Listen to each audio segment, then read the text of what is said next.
Bienvenidos al estudio de la palabra de Dios de la lección de escuela sabática para este día correspondiente domingo 28 de abril. Se titula Solo la palabra de Dios. Leeremos Salmos 119, 103, 104, 147 y 162.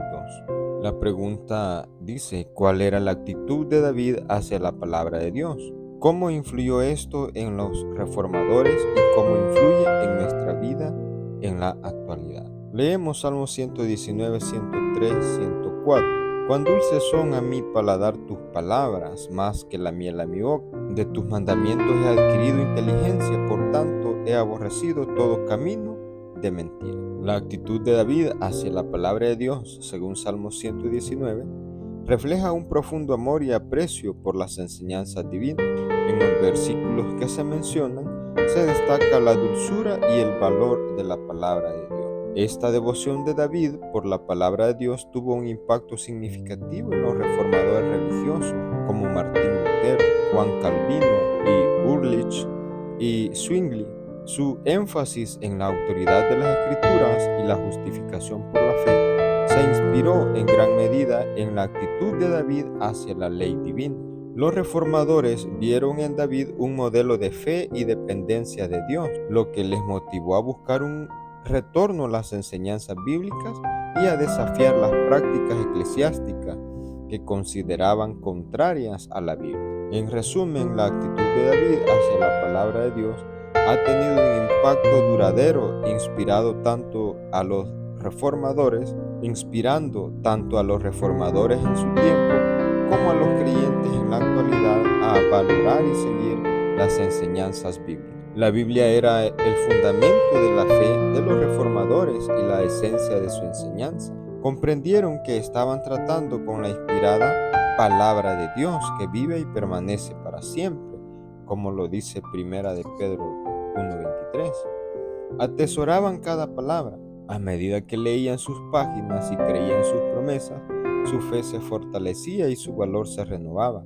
Así sucede con todas las promesas de la palabra de Dios. En ella nos habla a cada uno en particular y de un modo tan directo como si pudiéramos oír su voz.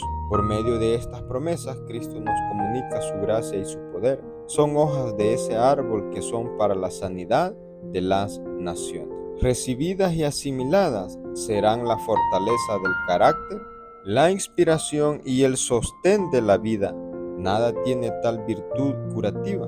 Ninguna otra cosa puede impartirnos el valor y la fe que dan energía vital a todo el ser. Lo dice la señora Elena de White en el libro El Ministerio de Curación, página 85. Las Escrituras irradian gozo a nuestro dolor, esperanza a nuestro desaliento, luz a nuestra oscuridad, dan dirección a nuestra confusión, certeza a nuestra perplejidad, fortaleza a nuestra debilidad y sabiduría a nuestra ignorancia. Cuando meditamos en la palabra de Dios y confiamos por fe en sus promesas, el poder vivificador de Dios vigoriza todo nuestro ser física, mental, emocional y espiritual. Los reformadores saturaban su mente con las Escrituras. Vivían por la palabra y muchos de ellos murieron por la palabra. No eran cristianos casuales, complacientes y descuidados con una vida devocional espiritual. Sabían que sin el poder de la palabra de Dios no resistirían las fuerzas del mal dispuestas contra ellos. La pasión de John Wycliffe era traducir la Biblia al inglés a fin de que la gente común pudiera leerla y entenderla.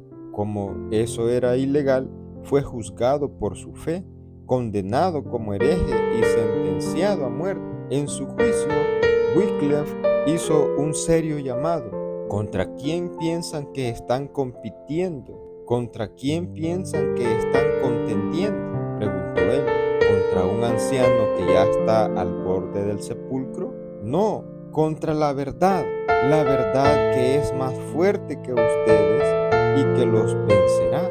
Esto lo encontramos en el libro William Lib 2, capítulo 13, citado en Elena de White, El conflicto de los siglos, página 85. Las últimas palabras de Wycliffe se cumplieron cuando la luz de la verdad de Dios disipó la oscuridad de la Edad Media. ¿De qué manera te han consolado las Escrituras en los tiempos de prueba?